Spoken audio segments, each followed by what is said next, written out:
Eu quero nessa noite saudar a amada igreja com a paz do Senhor e quero compartilhar um versículo da palavra de Deus com os amados irmãos que nessa noite estão aí do outro lado, mas Jesus está conosco.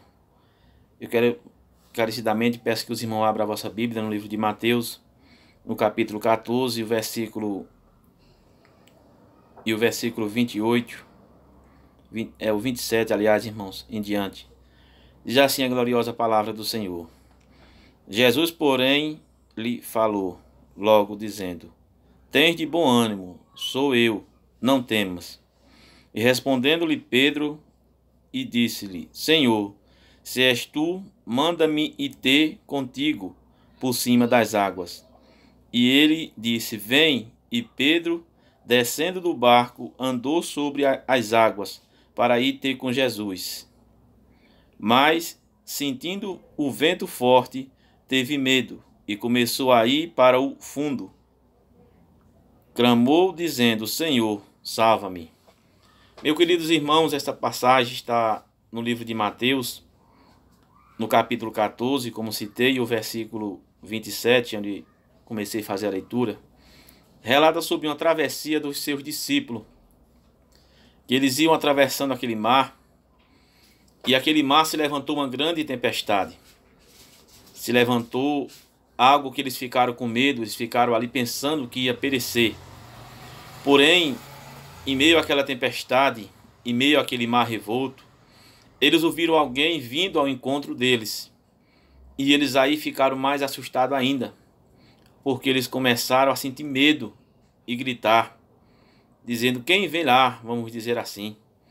Porém, Jesus, ele disse: sou eu, não temas. Tens de bom ânimo. Meus queridos irmãos, com essa passagem, com esse versículo, eu aprendo que Jesus, ele jamais vai nos deixar só. Ele jamais vai nos deixar em situações onde ele não está no controle de todas as coisas, porque ele está no controle de tudo, meu querido irmão. Ele está no controle das nossas vidas. Ele está ainda controlando o curso deste mundo, embora este mundo ele tenha sido contaminado pelo pecado, pela desobediência do homem, pela desobediência do ser humano. Mas Jesus Cristo ainda tem uma igreja que ora, uma igreja que louva, uma igreja que ainda fala do Deus grande, do Deus que salva, do Deus que restaura, do Deus que livra um povo ainda nesta terra. E eu creio que nesses últimos dias, irmãos, Deus vai surpreender pessoas nessa terra. Jesus vai surpreender crentes, vai surpreender famílias de crentes, porque ele não muda. O Senhor é surpresa na hora que nós nem imaginamos, porque os discípulos, neste momento que eles estavam, eles achavam que Jesus não viria, e da forma que Jesus vê ainda, irmãos, sobre aquele mar caminhando, é coisas realmente grandiosas que esse nosso Deus faz, que ele opera na vida daquele que crê, daquele que espera algo da parte do Senhor. Deus, ele tem feito coisas grandes no meio da igreja, e ele vai continuar fazendo, porque a igreja é dele. Esta igreja está sendo preparada para encontrar com o noivo, e tudo aquilo que ele planejou para a noiva, não vai faltar nada, não vai faltar sequer nenhum detalhe, porque Jesus é quem comanda todas as coisas. E Pedro, ele teve uma atitude muito importante que eu achei neste momento. E na minha reflexão, no que Deus está me dando da sua palavra, quando Pedro disse, respondendo-lhe Pedro disse-lhe: Senhor, se és tu, manda-me ir ter contigo por cima das águas. Ele teve essa atitude, irmãos, e eu creio que surpreendeu muitos dos discípulos que ali estavam, porque o mar estava revolto, porque as águas estavam revoltas, porque o vento era forte. Mas ele não olhou o vento, ele não olhou a situação do mar.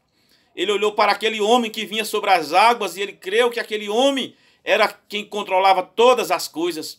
Ele não temeu, ele não duvidou. Muitas vezes, irmão, nós passamos por situações, passamos por processos nas nossas vidas e às vezes duvidamos da grandeza de Deus. Às vezes duvidamos da sua presença sobre nossa vida, do seu cuidado, mas ele cuida de mim, meu querido irmão, e cuida de você também. Ele cuida da tua casa, Ele cuida da tua família. Ele é providência nesses tempos difíceis. Ele é porta aberta para aquele que está achando que vai perecer, mas Ele abre porta onde se quer a porta. Porque Deus é o Deus da providência. Deus é o Deus que restaura. Deus é o Deus que liberta. Deus é o Deus que faz coisas grandes na vida do seu povo. E nesse versículo 28, no 29, irmãos, e ele disse: vem. E Pedro, descendo do barco, andou sobre as águas para ir ter com Jesus. O versículo 30 nos relata: mas sentindo o vento forte, teve medo e começou a ir para o fundo. Chamou, dizendo: Senhor, salva-me. Veja só que Pedro, ele teve uma atitude ímpar naquela hora. Porém, quando Pedro, ele saiu da sua zona de conforto, quando ele saiu daquele lugar onde ele estava com seus pés ainda ali, mesmo ele se balançando, mesmo ele ainda perecendo dentro daquele barco, mas quando ele foi em encontro de Jesus, e quando ele colocou os seus pés sobre a água, e ele começou a andar, de repente ele começou a sentir um vento forte. E aí ele começou a sentir medo. Às vezes, irmão, na vida de um crente, na vida de uma pessoa, esse vento se levanta. É uma tempestade, é uma perseguição, é um desânimo. Mas nessa noite Deus tem vigor para a tua alma. Nesta noite Deus tem renovo para o teu coração. Nesta noite recebe aí a presença de Jesus dentro da tua casa, porque Ele está contigo aí nesta hora, contemplando todas as coisas.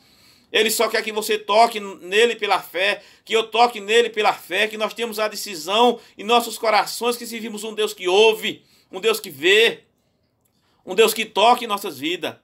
E Pedro, ele teve essa atitude e ele disse, chamou dizendo, Senhor, salva-me. Interessante, meus queridos irmãos, que no versículo 31, e diz assim, logo Jesus, estendendo a mão, segurou e disse-lhe, homem de pequena fé, por que duvidaste? Muitas vezes duvidamos daquilo que Deus pode fazer em nossas vidas. Muitas vezes colocamos coisas que não agradam a Deus em nossas vidas e esquecemos que o grande é Ele, que quem faz é Ele, que quem opera é Ele, que quem derrama sobre a sua igreja o que Ele quer é Ele, porque Ele é dono de tudo nesta terra, meus queridos irmãos. E Pedro, ele achou que Jesus estava longe dele. Mas se Jesus estivesse longe dele, Jesus não conseguiria segurar ele pela mão. Mas a sua palavra diz aqui, Jesus estendendo a mão. Às vezes nós achamos que Jesus está bem distante de nós.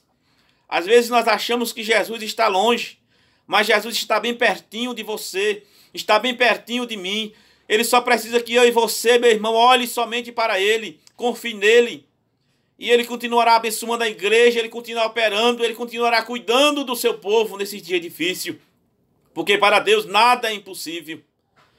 E para não ficar, meus irmãos, esta palavra, um versículo também que me chamou muito a atenção é o versículo 36, do 14 e 36, que diz assim, e rogava-lhe que o menos eles pusesse tocar a orla de sua veste, e todos os que tocavam ficavam sãos. Depois desse mar revolto, depois dessa dificuldade, depois que Jesus acalmou tudo, e Pedro retornou ao barco, mas eles atravessaram para o outro lado. E do outro lado, quando chegaram lá, tinha uma multidão. E aquela multidão que tocava em Jesus, eles eram curados. Eles criam que aquele que tocasse nas suas orlas era transformado. Que nessa noite você possa trocar pela fé nas orlas do Senhor Jesus que está no teu lar. E tudo aquilo que tem se levantado dentro da tua casa irá cair por terra, porque o Senhor dos Exércitos está batalhando por mim e por ti nesta noite. Ele está abençoando a igreja, Ele tem usado os seus servos, Ele tem direcionado aqueles que estão à frente dos trabalhos para que possam conduzir a igreja. As portas da igreja estão fechadas, mas a boca do povo de Deus está aberta para dar glória ao nome do Senhor Jesus, porque Ele é santo. E nessa noite receba força, receba vigor na sua alma, receba ânimo no seu coração. Tudo isso vai passar. E depois que passar isso, e depois que o mar se acalmar, você vai ver. E vai chegar do outro lado, e grande vai ser a abundância. Eu agradeço essa oportunidade, meus queridos irmãos. E peço que os irmãos continuem orando por mim, porque sou carente das orações dos irmãos. Agradeço e que Deus continue abençoando a igreja. É o que eu digo nesta noite a todos, no nome santo de Jesus. Glória a Deus.